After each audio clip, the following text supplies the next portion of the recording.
Dans un petit village d'Afrique de l'Ouest, Mustapha, fils d'un agriculteur et d'une commerçante, rêvait de sortir de la pauvreté qui avait marqué sa famille depuis des générations.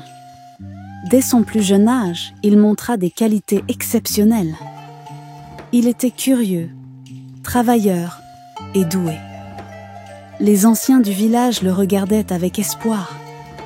Son père lui disait souvent « Mon fils, la réussite ne se mesure pas seulement à l'argent que tu gagnes, mais aux valeurs que tu portes et à la manière dont tu aides les tiens. » Ces mots s'enracinèrent profondément en lui. Pour Mustapha, réussir signifiait se hisser vers le sommet sans jamais abandonner ceux qui l'avaient soutenu. Grâce à ses efforts, il obtint une bourse et partit étudier à l'université dans une grande ville. Ce fut un moment à la fois émouvant et difficile.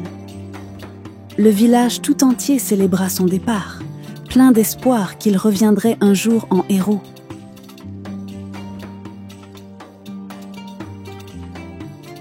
Les années passèrent et Mustapha travailla d'arrache-pied. À force de persévérance, il obtint un emploi bien rémunéré dans une multinationale. Il acheta une belle maison en ville et devint rapidement une référence dans son cercle. Pour le village, il était un modèle de réussite, le fils prodige qui avait conquis la ville. C'est aussi à cette époque qu'il rencontra Charlotte, une jeune femme brillante et attentionnée. Ils se marièrent et de leur union naquit un petit garçon. Charlotte représentait pour Mustapha l'ancrage dont il avait besoin. Elle lui apportait amour et stabilité, mais elle était aussi une voix de raison. Elle voyait l'énergie débordante de Mustapha se disperser dans son désir d'aider tout le monde. Chaque fin de mois, Mustapha envoyait des sommes importantes au village. Il ne se contentait pas d'aider ses parents directs. Il soutenait tantes, oncles, cousins et voisins. Il subvenait aux frais médicaux des uns, payait la scolarité des enfants des autres et finançait même des projets agricoles pour certains. Charlotte lui disait souvent « Mustapha, nous devons d'abord consolider notre maison avant de bâtir celle des autres.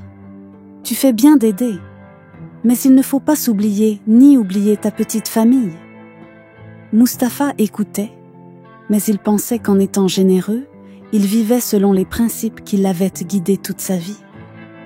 Pour lui, il était inconcevable de tourner le dos à ceux qui l'avaient soutenu autrefois. Les visites au domicile de Mustapha se faisaient fréquentes. Sa maison devint un lieu de passage pour les membres de sa famille élargie venant du village. Certains arrivaient sans prévenir et restaient des semaines. Chaque visite s'accompagnait de nouvelles demandes. Un cousin avait besoin d'argent pour se marier. Une tante était malade et ne pouvait plus payer son traitement. Un oncle réclamait un prêt pour démarrer un commerce. Charlotte supportait ces visites avec patience, mais elle voyait Mustapha se fatiguer. Elle savait qu'il voulait bien faire, mais elle comprenait aussi que cette générosité sans limite allait finir par les étouffer. Un soir, elle lui dit calmement « Mustapha, je t'aime pour ta bonté. Mais une bonté mal dirigée peut détruire celui qui la donne. Nous devons apprendre à dire non, même aux gens qu'on aime. » Mustapha hocha la tête sans répondre. Il savait que Charlotte avait raison, mais dire non lui semblait une trahison.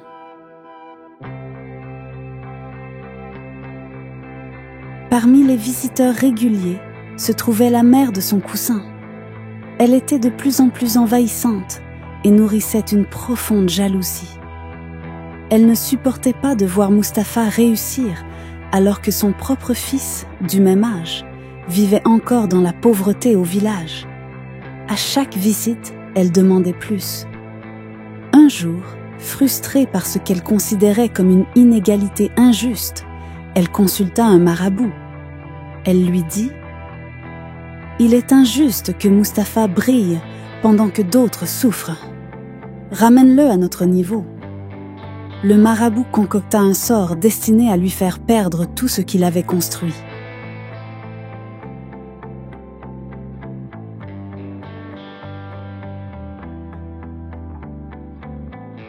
Quelques mois plus tard, la vie de Mustapha commença à se défaire. Il fut licencié sans préavis et perdit la majeure partie de ses économies en tentant de sauver des projets qui échouaient les uns après les autres. Les appels de la famille élargie continuèrent, mais cette fois, Mustapha n'avait plus rien à donner. « Désolé, je ne peux plus vous aider », disait-il avec amertume. Les réactions furent cruelles. Les mêmes personnes qui l'avaient aidé se retournèrent contre lui. On entendait murmurer « Mustapha n'est plus rien. Il pensait être meilleur que nous. Regarde-le maintenant. » Mustapha vivait dans une profonde tristesse. Il avait perdu son travail, son honneur et la reconnaissance de ceux qui l'avaient aidé. Alors que tout s'effondrait, Charlotte resta à ses côtés. Elle savait que Mustapha souffrait, non seulement de la perte de ses biens, mais aussi de la trahison des siens. Un soir, elle lui prit la main et lui dit doucement « La vie nous apprend parfois de dures leçons. Ce que tu as fait était beau, mais tu as oublié une règle essentielle. Nous ne sommes pas responsables de la vie des autres. Aider, oui, mais sans se sacrifier. » Ces paroles résonnèrent en Mustapha. Il réalisa combien il avait oublié de protéger son propre foyer dans sa quête de soutien pour tous.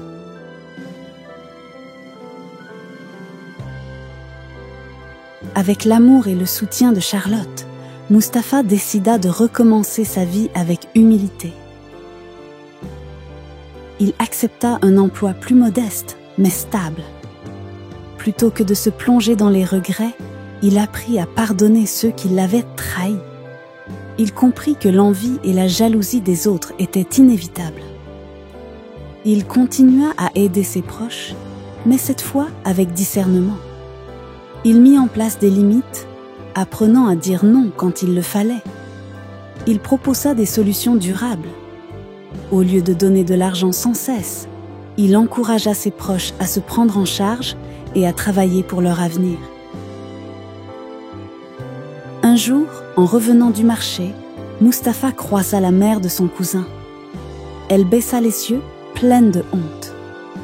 Mais Mustapha, avec un sourire apaisé, lui dit « Je ne t'en veux pas. J'ai appris que la vraie richesse est dans le pardon et la résilience. » Ces mots marquèrent un tournant. Mustapha avait enfin trouvé la paix intérieure. L'histoire de Mustapha nous enseigne plusieurs leçons essentielles. 1.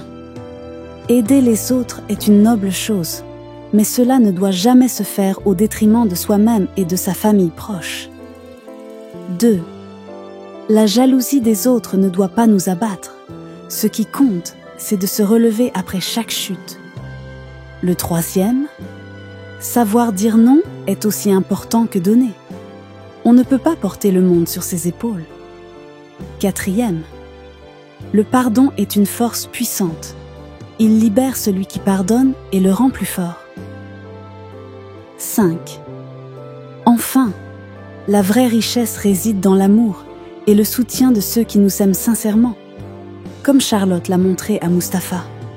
Et ainsi, Mustapha avança, plus fort, plus sage, prêt à affronter la vie avec équilibre et sérénité. Merci d'avoir suivi l'histoire de Mustapha. Cette leçon de vie nous rappelle l'importance de l'équilibre entre l'aide aux autres et le soin de soi. Si cette histoire t'a touché, n'hésite pas à t'abonner à notre chaîne pour découvrir d'autres récits inspirants et enrichissants. Ensemble, explorons des histoires qui nourrissent notre âme et élargissent notre perspective. Abonne-toi maintenant et active la cloche pour ne rien manquer. Chaque abonné fait partie de notre belle communauté. Partage tes pensées en commentaire et rejoignons-nous dans cette aventure ensemble. Merci de ton soutien et à très bientôt pour de nouvelles histoires passionnantes.